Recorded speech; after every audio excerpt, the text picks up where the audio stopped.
Hey, good evening, you guys. Thanks so much for being here tonight at Connect Group. Before you go tonight, I want you to say thank you and maybe give a high five or a hug to your Connect Group leader and your Connect Group host. It's because of their sacrifice, their willingness to give up their time and resources that we're able to accomplish the mission and the vision of this church, that is to connect people with the heart of God. And we believe that happens in big ways when we gather in groups throughout the week, right? Sunday mornings are so good for us to be inspired and encouraged, but it's in these groups that we're able to dig into our lives, dig into our messes together. So I'm so grateful that you have made it here tonight. My name is Dominic Insignius. I'm the leader at the Heart, and we are right in the middle of a message series called Waymaker. This past Sunday was Waymaker Sunday, and we received our Waymaker offering, and I want to give you an update. We had over $10,000 come in this Sunday, which is a huge deal. We're going to be able to disperse that into our community through School Fuel and Hayes County Food Bank and the Southside Community Center, and then be able to grow and build leadership here at the Heart. So it's such an amazing thing to be able to see people use their funds and resources to believe and dream and to put those into the kingdom of heaven and what we're doing here through God's momentum in this city. Now, this past Sunday, what we did for Waymakers, we talked through a couple of scriptures, and we'll have them up on the screen here in a little bit. It's in Isaiah and in the book of Matthew. And we talked a little bit about what it was like to have faith, to see God doing new things in our life, to know that God is a God of newness, that he wants to do something new, that we can trust and see what he has done. But if we look for him, if we seek him, and we look for God in our decisions, then it's less about what decision we are making and more about us trusting and finding God in every decision, no matter what that is.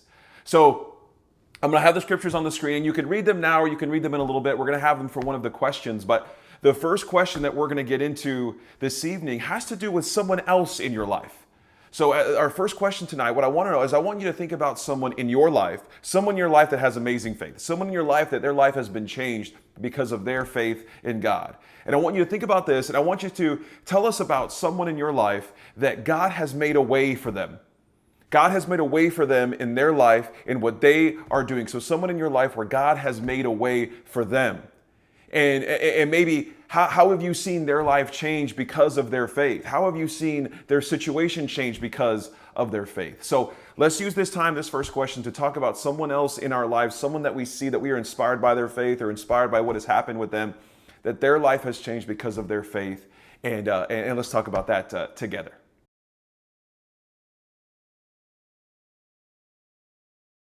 All right, now I just kind of want to build off that question a little bit, and this might be a shorter time answering through this, and that's okay, but I'm interested in this. I'm interested to see what you guys think here. For question 2 tonight, what I want to know from you is it easier for you to see God making ways for other people?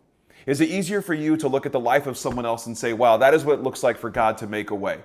And sometimes you can wish or you can pray for God to make a way the way that he has made a way for others. So is it easier for you to see God making moves, God making ways, God doing things in other people's lives? And if so, why do you think that is? And maybe if you don't think that, maybe tell us why do you think it's easier to see God making a way in your life? So let's talk through this together. Remember, this is a safe place. It's not about trying to force your opinion or there's a right or wrong answer. It's all about us kind of learning from each other, taking steps in this journey of faith and being there for each other through the middle of this. So let's take some time to talk through this together.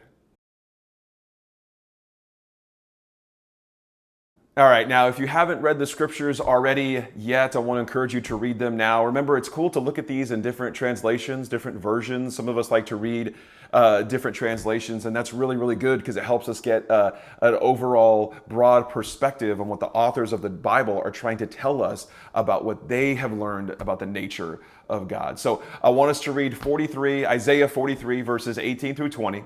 And then you can read Matthew 6:33. Matthew 6:33 is about us seeking God, right? Seeking righteousness and being able to find what we need in God. But Isaiah 43 will talk to us about what it means to forget what God has done. Not forget in a sense that we're ungrateful, but forget in a sense of don't get stuck in what God has done and look at what God is doing now. Look at the future of what God can bring, the newness that God can bring. And what I want to know after you read the scriptures, let's answer this question is, have you ever experienced this? What Isaiah is talking about here in 43, 18, 19, and 20, have you ever experienced that? Have you ever experienced a time where your faith in God created something from nothing? Maybe you were stuck in a situation, a relationship, or your finances, something was stuck, and your faith in God created something from nothing.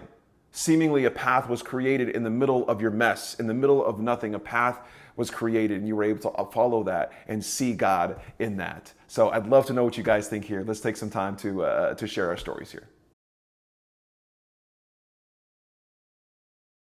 All right, now as we jump into the last question of the last group of 2019, I want us to be thinking future. I want us to be thinking of this coming year. Now, maybe there's not a big difference between December and January, but there is something about a new year that gets into our heads, right? A lot of people like to make New Year's resolutions, or I'm going to start doing this coming year. So there's a sense of newness there, a sense of a fresh beginning. So as you and I, as we step into 2020, I want to know from you, how will you intentionally in your life choose to see and trust God as a waymaker? How, as we move forward into this coming year, how can you make your soul, your heart, your mind ready? How can you make yourself ready for the newness that God can and will bring this year? What are some things that you can do in your life that you can choose to do? So I hope you guys have a great rest of your group here. This is the last question, so I'll leave you with it. And I hope you have a great rest of your week. Remember, this week we are meeting Sunday at 10 a.m., One Experience. If you could, I want to challenge you. Before you leave tonight, take out your phone and text people that you know. Say, hey, don't forget, this Sunday we're meeting at 10 a.m., not 9:30 or 11. It's going to be a combined experience where we can all see and love and hug each other and say that we are so grateful to be a community. I am grateful for you. I'm grateful for our team, for us to be able to do this. So I love you guys so much. Have a great rest of your week, and we'll see you soon.